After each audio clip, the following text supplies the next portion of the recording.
보통 해외를 여행하며 여러 나라를 돌아다니다 보면 완전 생소한 그 나라의 음식을 먹는 재미도 있지만 한국 음식 생각을 쉽게 떨쳐낼 수 없을 때도 있습니다.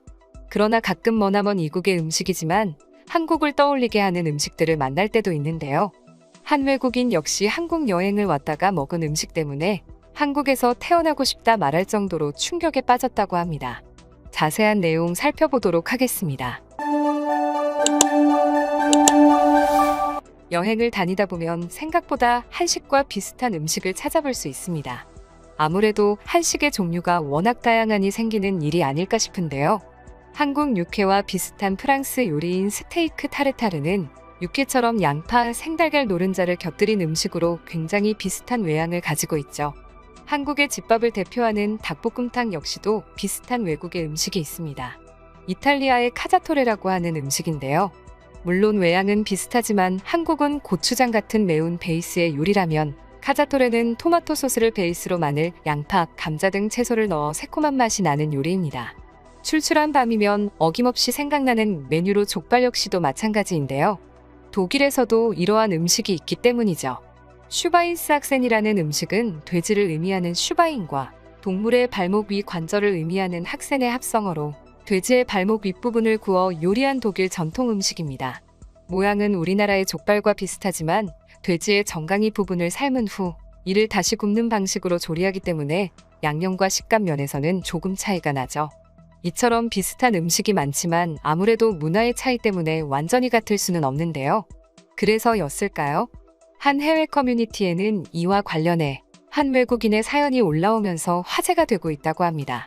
내용을 살펴보면 해당 외국인은 아일랜드 사람으로 한국으로 여행을 왔다고 합니다.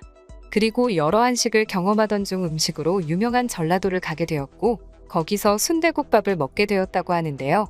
처음 순대국밥을 봤을 때 깜짝 놀라고 말았습니다. 바로 순대의 모양이 자신의 나라의 전통 음식인 블랙푸딩과 매우 흡사했기 때문이죠. 그래서 기대감을 가지고 먹게 되었고 맛은 더 충격적이었다고 합니다. 훨씬 더 맛있었기 때문이죠. 실제로 글쓴이는 나는 아일랜드에서 태어나 조상을 잘못 만난 죄로 블랙푸딩을 이렇게까지 맛있게 먹을 수 있는 방법을 존재한다는 사실을 모르고 있었다 라며 순대국밥을 먹은 후기를 남기게 되었습니다. 실제로 블랙푸딩은 아일랜드와 영국에서 즐겨 먹는 음식으로 순대와 굉장히 흡사한 외양을 가지고 있는데요. 특히나 전라도의 피순대와 거의 같다고 할 정도로 피를 굳혀 만드는 방식까지도 비슷하죠. 차이점이라고 하면 삶는 방식이냐 기름이 튀기는 방식이냐라는 차이점 정도밖에 없는데요. 그렇기에 아일랜드에서 온 글쓴이가 놀랄 수밖에 없는 것이었습니다.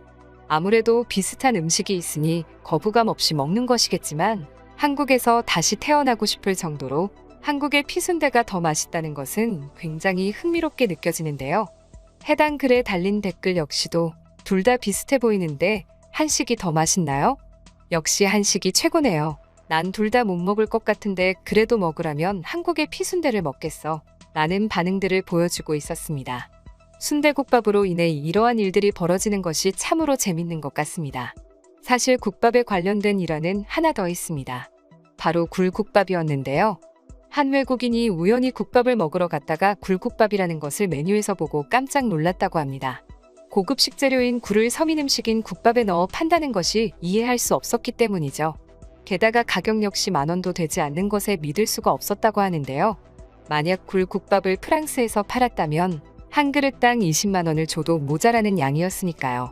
그럴 수밖에 없는 것이 유럽해안은 대개 갯벌이 없어 굴이 잘 자라지 않습니다. 그러다 보니 양식을 하는 것도 어렵고 수입을 하려고 해도 쉽게 상하기에 보관하기도 까다롭죠.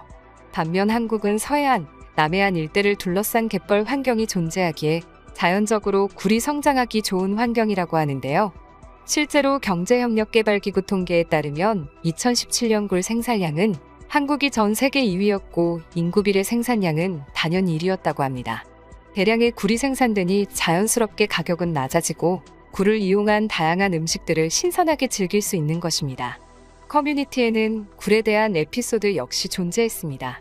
한국에 내한한 이탈리아 요리사가 한국인 지인과 슈퍼마켓을 찾았다가 굴 한 봉지에 3,000원이라는 가격표를 보고 물었다고 하는데요. 이건 굴 한 개 가격인가요? 한 봉지 가격인가요? 라고 말입니다. 한 봉지 가격이라고 말해주자 요리사는 본국에서는 굴 한 개 값이라며 믿을 수 없다는 반응을 보여주었다는 것이죠. 외국인의 반응이 재밌었던 한국인 친구는 노량진 수산시장에 들러 껍데기 한쪽을 깐 석화 40개를 만원에 판다고 소개했는데요. 외국인 요리사는 더욱 놀라며 유럽에서는 굴값은 그렇다 치더라도 굴 40개 까는 임금만 만원이라는 것이었죠. 심지어 맛까지도 한국의 굴이 더 맛있다며 감탄을 금치 못했다고 합니다. 지금까지 순대국밥과 굴국밥에 얽힌 재밌는 일화에 대해 알아보았는데요. 해외 네티즌들 역시 자신들의 겪었던 경험을 언급하며 많은 댓글을 달아주고 있었습니다. 그럼 지금부터 관련 내용을 보고 외국인들은 어떤 다양한 반응들을 보여주고 있는지 더욱 자세히 알아보도록 하겠습니다. 저도 블랙 푸딩을 먹어본 적이 있어서 순대국밥에 거부감이 없습니다. 식감은 다르지만 생각보다 맛있었어요. 특히나 가격이 순대 쪽이 훨씬 싸서 더욱 좋았던 기억이 있네요. 저는 블랙 푸딩이라는 존재를 아예 몰랐습니다. 순대를 먹은 것은 굉장히 우연한 계기였는데 처음에는 비주얼 때문에 망설이다가 막상 먹어보니 너무 맛있어서 깜짝 놀랐어요. 한식은 겉보기로 판단하면 안 될 것 같아요. 나도 스테이크 타르타르를 몇 번 먹어봤는데 육회가 훨씬 맛있더라고요. 스테이크 타르타르는 담백한 고기 맛이 강한데 육회는 대체 어떤 양념을 버무린 건지 너무 달콤하고 맛있어서 깜짝 놀랐습니다. 한국에는 날것에도 이런저런 양념을 묻혀 먹는 경우가 많아서 육회도 그럴 것입니다. 특히나 매운 양념을 묻힌 육회를 판매하는 곳도 있는데 굉장히 별미예요. 우리나라에는 바쿠테라는 음식이 있습니다. 갈비를 고아 먹는 수프인데요. 한국의 갈비탕과 굉장히 비슷합니다. 그리고 갈비탕처럼 술을 먹고 다음날 숙취를 해소하기 좋은 음식이에요. 한국인들이 이 음식을 먹고 갈비탕과 비교해봤으면 좋겠네요. 우리나라에도 치킨 아프리타다라는 음식이 있습니다. 닭볶음탕 같은 외양을 지녔는데 맛은 비슷하지는 않고 토마토 소스를 이용해 만들어요. 하지만 전 닭볶음탕을 먹은 뒤에는 솔직히 닭볶음탕이 더 맛있다고 생각합니다. 한국에는 그렇게 굴이 싼가요? 좀 부럽네요. 우리나라에서는 굴을 먹으려면 해안가 지역이 아니고서야 쉽게 먹을 수도 없는데 말입니다. 저희도 그래요. 저도 한국에서는 굴을 양껏 먹을 수 있다는 소리를 들어서 조만간 한국에 갈 기회가 있는데 그때 원 없이 먹으려고 생각하고 있습니다. 국밥은 언제나 훌륭하죠. 재밌는 건 한국인들은 우리가 국밥을 싫어할 것이라고 생각하더라고요. 저의 한국 친구도 제가 국밥을 맛있게 먹자 놀라곤 했었습니다. 한국인이든 외국인이든 맛있는 건 다 맛있는데 말이죠. 아무래도 그 친구는 비주얼이 외국인들에게 익숙치가 않아서 못 먹을 것이라고 생각했나 봅니다. 실제로 외국에는 한국처럼 국물 요리가 많이 없기는 하죠. 전 오히려 그래서 한식을 더 좋아하는 것 같아요. 저는 한국에서 오래 살고 있고 굴을 정말 좋아해서 자주 먹습니다. 지금은 여름이라 굴을 팔지 않는 것이 너무 아쉬울 따름이에요. 제가 특히나 좋아하는 굴 요리는 굴보쌈인데 이보다 굴과 잘 어울리는 음식은 전 세계에 없을 것입니다.